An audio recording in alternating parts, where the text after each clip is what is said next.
maa minnu tun kamana ganin bɛ aw ka minɛnw nacogo ɲuman na ka bɔ jamana kɔ kan ka na an ka jamana kɔnɔna la o hami n'o jɔrɔ banna sabu so barikama maaw nana don aw jigi kɔrɔ ka se ka o baara kɛ a kɛcogo ɲuman na so barikama ye cakɛda ye min ka baara bɛnnen bɛ ka aw ka minɛnw ta ka bɔ jamana kɔ kan ka na n'a ye an ka jamana kɔnɔna la ka sɔrɔ baasi fosi ma aw ka minɛnw sɔrɔ duguma sira fɛ jikan sira fɛ fo ka taa se sanfɛ sira ma wa u ka baara bɛnnen tɛ o dɔrɔn ma u bɛ transit baaraw kɛ logistique manutention fo ka taga se terrain feereli ani soko ɲɛnabɔli commerce général u bɛ nin bɛɛ lajɛlen kɛ jamana in fan 14 bɛɛ lajɛlen na aw maa minnu bɛ ko aw mago bɛ so barikama maaw la aw bɛ se ka u wuli ka u sɛgɛrɛ Amdalaikaw fɛ yen nɔ u bɛ immeuble Seku Tarawele la Kati taga sira la u ni pharmacie luxe beauté Bouakar Keita u man jan ɲɔgɔn na walima ni taama ka gɛlɛn aw minnu ma aw bɛ se ka u to aw sigiyɔrɔ la ka u wele nɛgɛjuru sira la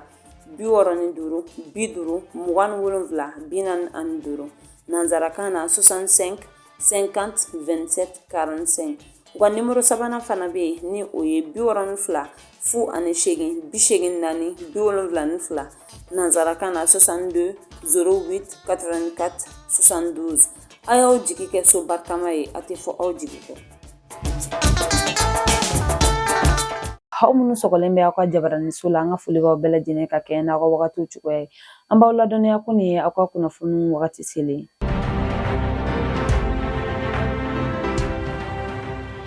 Bakuruba kunnafoniw na an ka minisiriw ye lajɛrɛ min kɛ Jumadon Kulubakaw fɛ yen an da bɛna don o la fo ka taga se an ka jamanakuntigi ye minisiriso kura min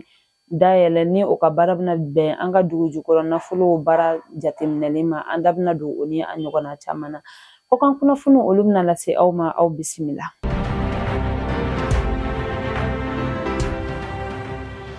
Jumadon janvier kalo tile 23 san 2026 an ka minisiriw ye lajɛrɛ kɛ u ka jɛrɛjɛso kɔnɔna la Kulubakaw fɛ yen nɔ lajɛrɛ min tun ɲɛminɛlen bɛ an ka jamanakuntigi général d'armée Asimi Goyita fɛ u ka nin lajɛrɛ sen fɛ u ye projet de texte dɔw bila sen kan ani fana jɔyɔrɔ kalifara maa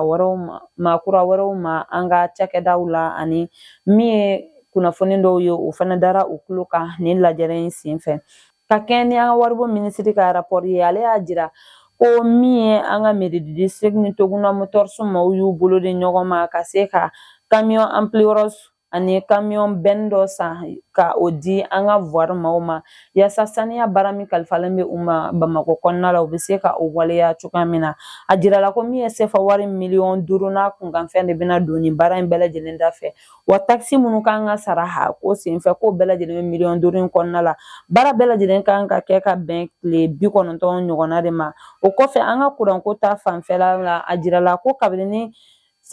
novembre kalo tile 21 san 2000 an ka jamana ni Énergie du Mali ye bolonɔbila kɛ sɛbɛnfura la sɛbɛnfura min Énergie du Mali kan ka baara kɛ kuranko ta fanfɛ an ka jamana ye san 20 kɔnɔna la yaasa cogoya min na ka yɛlɛma don ni sɛbɛnfura in na an ka jamana ɲɛmaaw ye a laɲini ka san 3 ka o fara nin baara kɛta in kan kabini ni novembre kalo tile 21 san 2025 o baara ninnu daminɛna yaasa u bɛ ka laɲini minnu kɛ olu bɛ se ka sabati cogoya min na ani o kɔfɛ fana ko an ka jamana ni chinois ka cakɛda dɔ ye u bolo di ɲɔgɔn ma yaasa an ka dugu jukɔrɔ nafolo baaraw bɛ se ka kɛ kɛcogo ɲuman na cogoya min na ni o ye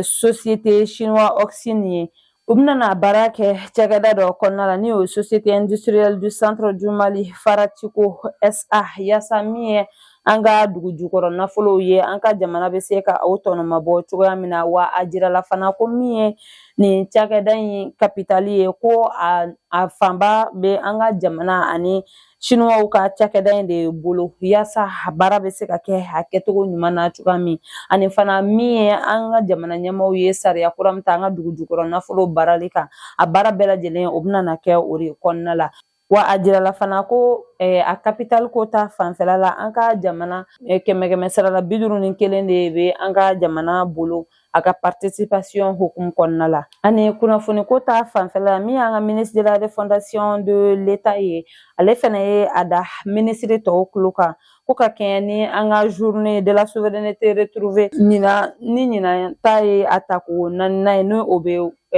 ɲɛnamaya an fɛ yan nɔ janvier kalo tile 14 o janvier kalo tile 14 ko ɲinan ta baaraw kɛra kosɛbɛ jamana in yɔrɔ caman na an ka région fo ka taga se Bamakɔ district yɛrɛ kɔnɔna la ko maa caman de bɛ yen nɔ olu ye a la ɲɛnamaya ni waleya ɲumanw ye o hukumu kɔnɔna la yaasa ka se k'a baaraw kuncɛ lajɛrɛ belebele kɛra an ka Bamakɔ district kɔnɔna la janvier kalo tile 18 san 2026 lajɛrɛ min tun ɲɛminɛlen bɛ an ka premier ministre fɛ wa a kɛnɛ kan min ye gouvernement maa caman olu tun bɛ fo ka taga se an ka institution de la république ka représentant ani min ye société civile fo ka taga se secteur privé ani an ka kunnafonidilaw olu caman de tun b'a kɛnɛ kan ka a la ɲɛnamaya min ye Burkina Faso ani Niger olu de tun ye invité d'honneur ye a kɛnɛ kan ni olu ye AES jamana ɲɛmaa dɔw ye a ka kuma la ni o y'an ka premier ministre ye a ye a ka nisɔndiya jira kosɛbɛ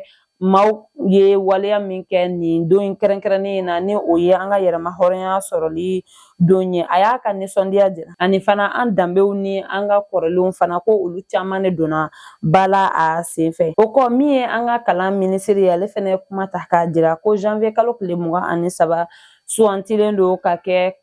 don kɛrɛnkɛrɛnnen ye ka ɲɛsin kalan ma ɲinan ta hukumu kɔnɔna la ɲinan ta o ye a tako 8nan ye kumasen min b'a bolo o de ye ka kalan ɲuman k'o di bɛɛ lajɛlen ma gɛlɛya wagati nin kɔnɔna la a y'a jira k'u ka ɲinan ta in hukumu kɔnɔna la u kelen bɛ ka fɛɛrɛ minnu bila sen kan o de ye ka sifinnakaw ka u encourager yaasa u bɛ se ka kalan ɲuman kɛ cogoya min na nin wagati gɛlɛn ninnu kɔnɔna la an ka jamana kɔnɔna la olu minnu ye jamana siniɲɛsigiw ye don n'a nataw la u bɛ se ka jɔyɔrɔbaw fa an ka jamana kɔnɔna la cogoya min kumakuncɛ kumaw la an ka kɛnɛya minisiri ale ye kuma ta ale ye a jira ko min ye ladɛnge ye ko maa caman nin dɔgɔkun in kɔnɔna la k'a jirala ko a bɛ maa caman de la ka tɛmɛ dɔgɔkun tɛmɛnen kan o hukumu kɔnɔ an ka jamanakuntigi welewelemada kɛ ka ɲɛsin jamanadenw bɛɛ lajɛlen ma ko bɛɛ ka i farati saniya wale minnu ɲininen bɛ an fɛ an ka olu matarafa yaasa an bɛ se ka kisi bana in tɔɔrɔ ma cogoya min na.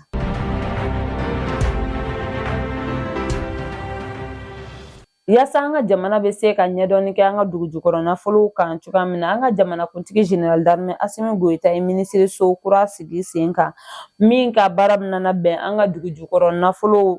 baara ɲɛminɛli ma yaasa jamana ɲɛmaaw bɛ se cogoya min na ka a dɔn a baara bɛ ka kɛ cogoya min n'a sɔrɔ ni sariya kura minnu talen bɛ ka ɲɛsin an ka dugu jukɔrɔ nafolow ma ni a baara bɛ ka kɛ a kɛcogo la a ye maa min suganti ka o baara kɛ o de ye Ilière Bebian Jara ye ni ale ye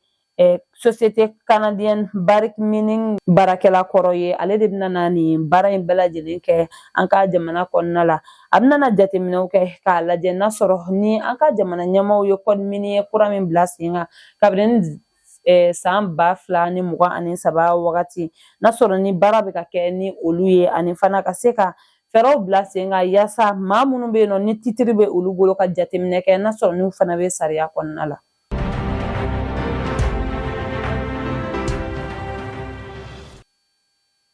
Fonds mondial ka dɛmɛ hukumu kɔnɔna la an ka jamana ye usine de production d'oxygène médical PSA 3 sɔrɔ ani camion de livraison 6 u ye o sɔrɔ yaasa k'a ko koromokarili kɛ alamisa don janvier kalo tile 22 san 2026 an ka kɛnɛya minisiri tun bɛ a kɛnɛ kan an ka hôpital de dermatologie la Bamakɔ kɔnɔna la ka a nisɔndiya bonya wa a jirala fana ko nin minɛn minnu sɔrɔlen filɛ nin ye ko u kasabi bɛ taa sefa wari miliyari 2 ni a kunkanfɛn ɲɔgɔnna de la min ye nin usine de production d'oxygène ninnu ye u bɛna di an ka dɔgɔtɔrɔsoba 3 ma ni o dɔ ye an ka dɔgɔtɔrɔso min tɔgɔ dannen bɛ professeur Bokari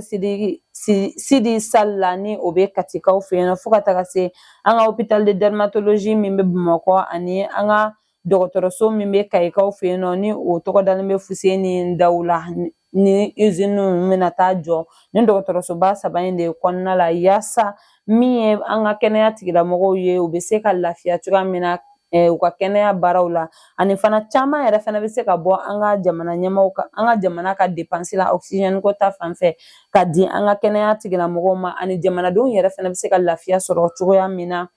kɛnɛya ko ta fanfɛ oxygène kɛrɛnkɛrɛnnenya la jamana kɔnɔna la.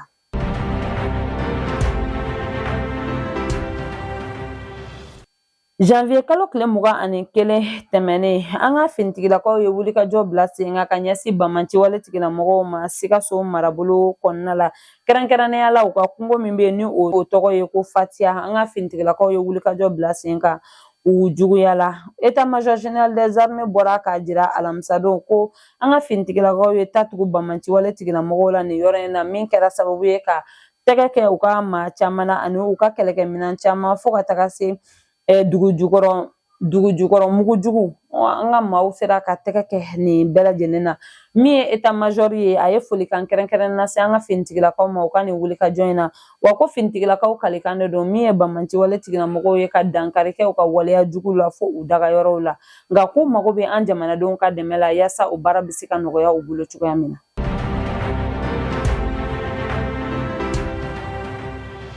Alamisa don janvier kalo tile 22 san 2026 an ka finitigilakaw ye wulikajɔ bila sen kan Kidali marabolo la ka Bamanci wale tigilamɔgɔw ka mobiliw k'olu tiɲɛ frappe 2 kɔnɔna la. État-major général des armées ye folikan kɛrɛnkɛrɛnnen lase an ka nin cɛden ninnu ma u ka nin wulikajɔ in na wa fana k'a jira fana ko finitigilakaw kalikan de don min ye ka Bamanci wale tigilamɔgɔw ka u n'u dɛmɛbaga jɛkulu k'u kɛlɛ f'u dagayɔrɔw la ka bɛn ni kelenya sabati an ka jamana in kɔnɔna la ko u y'o baara min daminɛ u bɛna fɛɛrɛ bɛɛ lajɛlen bila sen kan yaasa u bɛ se ka ɲɛ u bolo cogoya min na.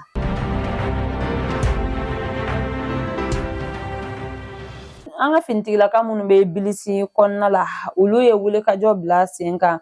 janvier kalo tile 18 ka taa bila tile 21 na san 2026 Ɲafunke Echelle Zouera ani Esakan kɔnɔna la. Nin wulikajɔ in kun ɲɛminɛlen bɛ lieutenant Sulemani Jarasuba de fɛ ni ale ye Bilisi compagnie ɲɛmaa ye a n'a ka cɛdenw ye wulikajɔ bila sen kan Bamanci wale tigilamɔgɔw juguyala yaasa ka dankari kɛ u ka waleya jugu la u bɛ min ta ka ɲɛsin jamanadenw ani olu finitigilakaw yɛrɛ ma u sera ka tɛgɛ kɛ Bamanci wale tigilamɔgɔ caman ani u ka kɛlɛkɛminɛnw fo ka taga se taliki-walikiw chargeurs ani produit psychotrope ni kɛlɛkɛminɛn caman u sera ka tɛgɛ kɛ ninnu bɛɛ lajɛlen na min ye colonel Cheikh Abdul Kader Jara ye ni ale ye secteur 3 chef d'état-major ye ale y'a jira ko u ka laɲini belebele dɔ de ye ka lakana sabati région militaire 5nan kɔnɔna la wa ko u ye o laɲini min u ka laɲini u bɛna na fɛɛrɛ bɛɛ lajɛlen kɛ yaasa a bɛ se ka sabati u bolo cogoya min na k'u kɛlen bɛ ka fɛɛrɛw bɛɛ lajɛlen bila sen kan Tɔnbɔkutu ni a marabolo kɔnɔna la lakana bɛ se ka sabati cogoya min nka ko u kɔni mago bɛ an jamanadenw ka dɛmɛ la o baara in sabatili la wa a y'a jira fana min ye colonel Jara ye a y'a jira ko secteur 3 ko u ye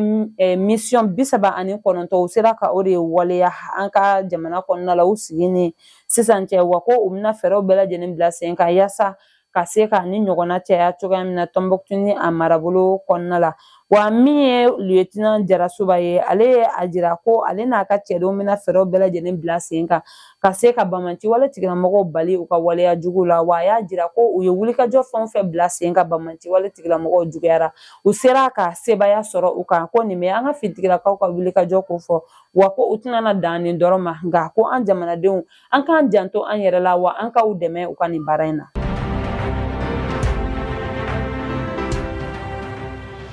An ka officier minnu bɛ kalan na an ka école de guerre kɔnɔna la yan nɔ ni u ka promotion 5nan ye nin ye olu ye tile 3 taama boloda ka taa Gawukaw fɛ yen nɔ yaasa u bɛ ka kalan min sɔrɔ kilasi kɔnɔna la ka se ka taa a baara kɛcogo lajɛ cogoya min na terrain sanfɛla la min ye officier 27 olu de bɛ nin kalanso in kɔnɔ minnu bɔra jamana 9 na ni o dɔ ye Mali Burkina Faso Cameroun Guinée Maroc Niger Sénégal Tchad fo ka taga se Togo ma ni maa ninnu tun ɲɛminɛlen bɛ colonel major Boubacar Yansari Sanogo de fɛ ni ale ye directeur des études supérieures interarmées de défense ye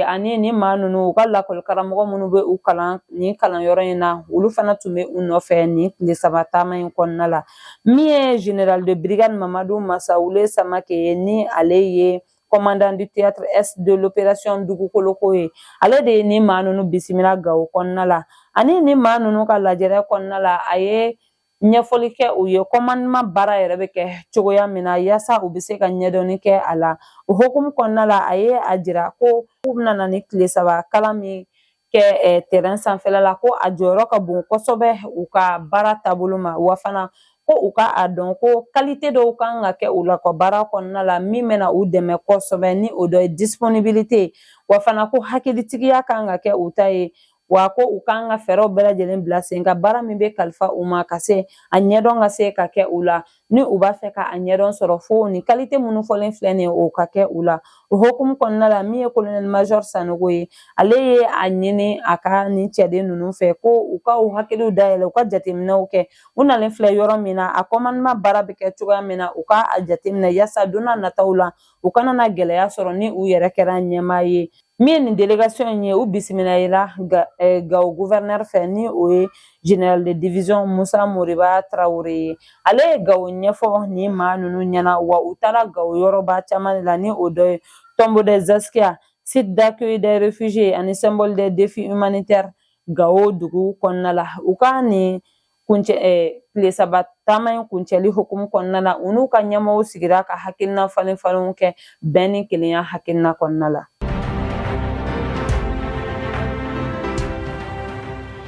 Alamisa don janvier kalo tile 22 san 2026 Aki ka cabinet la min ye Aki ɲɛmaw ni an ka kunnafonidila minnu b'an ka bɔlɔlɔsiraw kan u ɲɛmaw ye lajɛrɛ kɛ lajɛrɛ min kɔnɔna la u ye hakilina falen falenw kɛ an ka kunnafonidila minnu bɛ bɔlɔlɔsiraw sanfɛ ka se ka ɲɛfɔli kɛ u ye u ka baara taabolo la Haki ɲɛma ni o ye Gawusu Kulubali ye ale y'a jira ko an ka kunnafonidila minnu bɛ bɔlɔlɔsiraw sanfɛ ko sariya dɔw de bɛ yen u fana kan ka tɛmɛ minnu fɛ ka baara kɛ kunnafoni di ta fanfɛla la o hukumu kɔnɔna la a ye welewelemada kɛ ka ɲɛsin u bɛɛ lajɛlen ma ko u ka na hakili la u ni haki ka hakilina falen falen kɛ yaasa sariya min taara ka ɲɛsin u ma u bɛ se cogoya min na ka baara kɛ o kɔnɔna la ka sɔrɔ u ma bɔ o kɔnɔna la min ye an ka nin bɔlɔlɔsira kunnafoni diso ɲɛmaa ninnu olu fana ye hakilina diraw fana kɛ haki ɲɛmaayaso la u bɛna na baara kɛ minnu kɔnɔna la don n'a nataw la.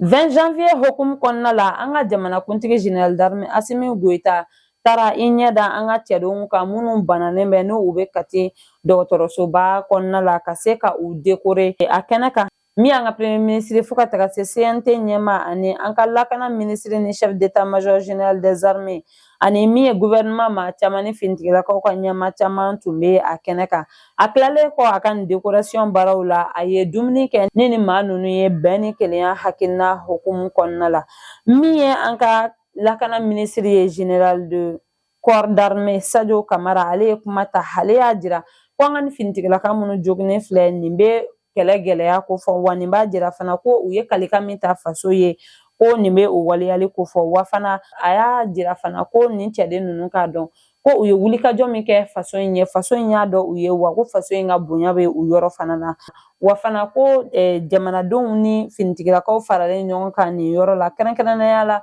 AES ɲɛmaa minnu fana bɛ a kɛnɛ kan ko nin b'a jira ko fasodenw bɛ finitigilakaw kɔ bɛn ni kelenya kuma min bɛ fɔ finitigilakaw ni ɲɔgɔn cɛ ko nin bɛ o jira a ye tasibila kɛ ka ɲɛsin an ka finitigilakaw ma minnu tanyana faso kɛlɛ la wa a ye a jira fana ko nin finitigilaka minnu joginnen décorelen filɛ ani ka sigi ka dumuni kɛ u fɛ ko nin tɛ fɛn fitinin nin b'a jira ko ba Maliba tɛna a ka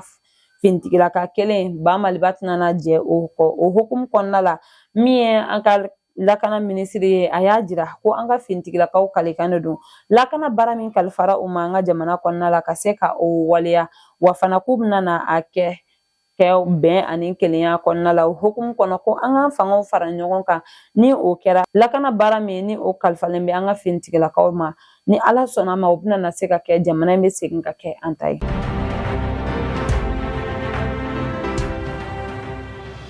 Yaasa ka se ka lafiya lase jamanadenw ma baloko ta fanfɛ an ka jago ministre monsieur Musa Alassane Diallo ye lajɛrɛ kɛ ni an ka jagokɛlabaw ye tɛnɛndon janvier kalo tile 19 san 2026 u ka nin lajɛrɛ in kɛnɛ kan a y'a jira k'u kelen bɛ ka labɛnw sabati baloko ta fanfɛ yaasa jamanadenw bɛ se ka lafiya cogoya min na ɲinan sunkalo kɔnɔna la min ye monsieur Modibo Keita ye ale ye folikan kɛrɛnkɛrɛnnen lase an ka jamana ɲɛmaaw ma sabu a y'a jira ko ɲinan salon ka taa bila ɲinan san na an ka jamana ɲɛmaaw ye fɛɛrɛ bɛɛ lajɛlen bila sen kan yaasa baloko jamanadenw bɛ se ka lafiya cogoya min na olu minnu bɛ taa balo ta ka bɔ jamana kɔ kan ka na ni a ye ko sɔngɔ jigin belebele de kɛra olu ye douane ka wari sara ta fanfɛla la ko olu bɛ don ni balo ye hɛrɛ ani baden na jamana kɔnɔna la wa min ye an ka jago minisiri a y'a jira ko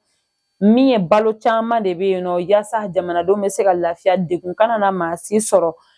ɲinan sunkalo kɔnɔna la wa a y'a jira k'u kɛlen bɛ ka fɛɛrɛ dɔw bila sen kan ni o dɔ ye balo ɲuman ka sɔrɔ jamanadenw fɛ wagati bɛnnen kɔnɔna la wa fana ko min ye a sɔngɔko fana ye u kɛlen bɛ ka fɛɛrɛ bila a sen kan k'a kɛ sɔngɔ ye min tɛna na jamanadenw degun.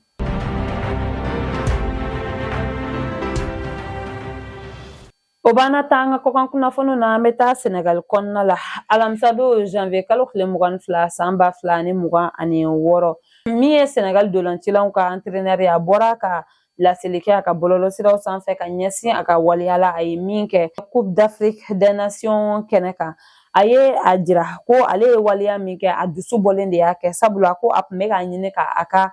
cɛdenw k'u lakana de bingani wale ma min taara ka ɲɛsin u ma dolancila ɲɛmɔgɔw fɛ sabu a ye a jira ko waliya caman de taara ka ɲɛsin olu ma min bɛ se ka kɛ sababu ye yaasa olu ka pɛridi cogoya min nka ko ala barika kɔnɔna olu sera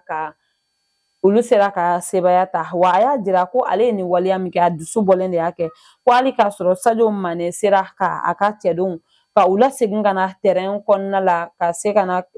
dolan ta ko a kɔni ye nin waliya min kɛ bɛɛ lajɛlen k'a dɔn a dusu bɔlen de y'a kɛ wa a tun b'a fɛ k'a ka dolancilaw fɛnɛ lakana de wa a y'a jira fana ko manque de fair play o tun bɛ Maroc la olu minnu tun bɛ ka u bisimila wa a y'a jira fana ko ni a donna maa o maa gasi la a ka nin waleya in fɛ a bɛ yafa ɲini kɛ bɛɛ lajɛlen fɛ nka ko maa minnu bɛ ni dolantan ka d'u ye k'u b'a dɔn ko ale ye nin waleya min kɛ nin bɛna a la kuma caman.